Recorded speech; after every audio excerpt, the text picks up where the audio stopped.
Bon, salut la gang de DJ producteurs du Québec. Fait qu'il y en a qui doutent que la fréquence puis la phase, c'est deux choses qui vont ensemble.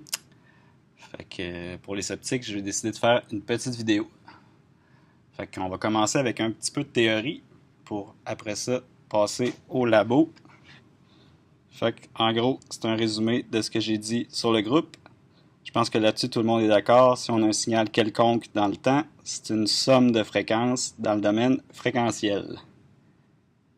Après ça, moi, pour vous faciliter la tâche, parce que je voulais pas parler de phase puis de fréquence dans le domaine fréquentiel, il faudrait que je vous dise que faudrait que je me mette à vous parler des complexes, que je vous parle du nombre i, puis là, ben, le monde me prendra encore plus pour un fou. Fait que, moi, je vous ai ramené ça dans le domaine temporel, puis la petite formule pour une fréquence dans le domaine temporel, c'est la petite formule qui est en bas ici, A sin oméga t plus phi. Qu'est-ce que c'est ça, cette putain de formule-là? Fait que le A, c'est l'amplitude, le oméga, c'est la fréquence, puis le phi, ben, c'est la phase. Un sinus, ben, ça a l'air de ça. Quand on parle de l'amplitude, ben, c'est la hauteur de la bosse. La fréquence, ben, ça a un lien avec la longueur d'onde. Puis le déphasage, qu'est-ce que c'est? Ben, c'est un décalage temporel. C'est la fréquence, le sinus qui se tasse dans le temps. Ce que j'ai essayé de vous dire, puis que le monde n'avait pas l'air de croire, j'ai essayé de rentrer dans l'écran, c'est que finalement, si tu additionnes deux sinus qui sont à la même fréquence, ça revient à additionner les amplitudes. Si on additionne deux sinus qui sont à la même fréquence, puis qui ont un déphasage de 180 degrés, ben on soustrait les amplitudes. Ce que beaucoup appellent la cancellation par la cancellation de phase. Mais si les deux sinus ne sont pas à la même fréquence, ben ça fait rien. On ne peut pas rien simplifier dans l'opération. Ça reste ben, deux sinus qui sont juste pas avec la même fréquence, la même phase. Pour faire la démo, je vais refaire exactement ce que j'ai fait en mathématiques sur le forum du groupe. Mais on va le faire pour vrai. Fait que de ce côté-là, on a un générateur de fonctions. On a deux channels. 1 puis 2. Fait que présentement, j'ai mis pas mal le même problème que je vous avais mis sur le groupe. Fait qu'on peut voir sur le scope. Ici, c'est un oscilloscope. Ça permet de voir en temps, mais aussi en fréquence, c'est quoi le contenu du signal. Donc, présentement, on est en temps. On voit les deux sinus. On voit qu'il y en a un qui est 2 fois plus rapide que l'autre. Donc, ce que j'ai seté sur mon générateur de fonctions, c'est une fréquence à 200 Hz, puis une autre fréquence à 400 Hz. Les deux ont une valeur peak de 3 volts, en fait peak to peak. Puis là, on voit les fréquences séparées. Évidemment, si je vais vérifier dans le monde des fréquences, là, il va falloir que je m'amuse à faire des zooms puis que je retrouve mon pic. Voilà. Donc, on voit que c'est juste d'ajuster le zoom. On voit que j'ai une seule fréquence. Si je mets un curseur, si je mets une fréquence, on voit qu'elle est bel et bien à 200 Hz sur le meter. Fait que là, on va retourner en temps. Puis, ce qu'on va faire, c'est qu'on va fusionner les deux canaux. Fait que tout ce que j'ai fait, c'est mettre tous les fils ensemble sur la probe. Fait que si on met le trigger comme il faut, ce qu'on remarque maintenant sur le scope, c'est la somme des deux sinus. Puis si on va voir dans le domaine fréquentiel, puis qu'il faut encore ajuster le zoom, que c'est étonnant. Ah ouais, il ne l'a pas mis. Bon, on va y aller dans le temporel pour tout de suite. Là. Donc, si je bouge la phase de celui-là, bien évidemment que ça change la forme d'onde dans le monde temporel. Là. Je bouge la phase.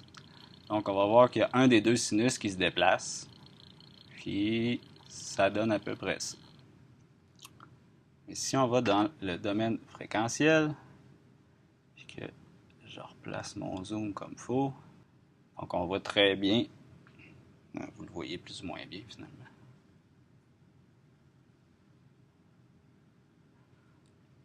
On le voit assez bien, les deux raies spectrales, fait que j'ai mon 200 Hz puis mon 400 Hz. Puis là, vous allez peut-être le voir à l'écran, mais je vais balayer le paramètre qui est là, qui est la phase. Qu'est-ce qui se passe sur mes raies spectrales? Ben rien pantoute. De jouer sur la phase, ça change, ça déplace mon signal en temps. Et au niveau des fréquences, ça change rien. Fait que là, après ça, il y en a qui vont dire « Oui, mais dans la vraie vie, on n'a jamais deux sinus, on a toujours des signaux pas mal plus complexes. » Bon, ben mettons que mon 200 Hz, je vais le changer, puis je mets un carré à la place. Donc là, on vient de voir que sur mon analyseur de spectre, il y a plein de fréquences qui viennent d'apparaître. Mettons qu'on camoufle le bruit. Comme vous avez probablement appris à l'école, ben un carré, il y a juste les fréquences, les harmoniques impaires qui sont présentes. Donc, je vais avoir la fondamentale à 200 Hz, puis je vais avoir toutes les harmoniques impaires. Donc, je vais avoir 600 Hz, après ça, 5 fois 200, je vais avoir 1000 Hz, etc., etc. Si je m'en vais en temps, puis on regarde ce que ça donne, c'est quand même assez buzzé. Qu'est-ce que j'ai? Ben, j'ai un sinus plus un carré. Fait que ça donne à peu près une affaire de même. Puis là, si je m'en vais déplacer mon sinus en phase, bien évidemment que ça change mon signal. Je suis en train de déplacer mon sinus dans le temps. C'est bien normal. Sauf qu'au niveau fréquentiel, ben ça fait rien. Si on va faire un tour en fréquence, puis qu'on refait un zoom encore, c'est un peu tannant ça. On voit toutes les raies spectrales. Mais j'ai beau encore jouer sur la phase, on regarde que les raies spectrales, ben, ils ne bougent pas pantoute. Le contenu fréquentiel reste le même si mon signal dans le temps, il change. Puis là, il y en a qui pourraient dire que, là, moi je dis que la cancellation de phase, ça arrive jamais. Ben non. Si mon fameux sinus qui est rajouté par-dessus mon carré, mettons que je change sa fréquence puis que je l'envoie à la fondamentale de mon carré. Fait que j'envoie ça à 200 Hz. Donc là, ma fondamentale de mon carré, j'ai un sinus par-dessus. Fait que si... Ah ben là, c'est le cas présentement. En fait, ma phase était déjà autour de 180. Si j'ai inversé ma phase, la phase du sinus qui est par-dessus le carré, ben là, effectivement, ça va avoir un effet fréquentiel parce que là, les deux sont à la même fréquence. Donc, si je fais varier la phase, normalement, vous allez voir le petit pic rouge changer d'intensité. C'est peut-être pas si évident à voir, mais effectivement, ça le fait changer d'intensité. En fait, on le voit presque pas, mais c'est ça. Puis là, vous pouvez dire qu'il y a encore des sinus, fait que c'est pas le fun. Fait que je vais changer mon sinus pour un autre carré. Puis, je vais le remettre à 400 Hz. Donc, 400 Hz.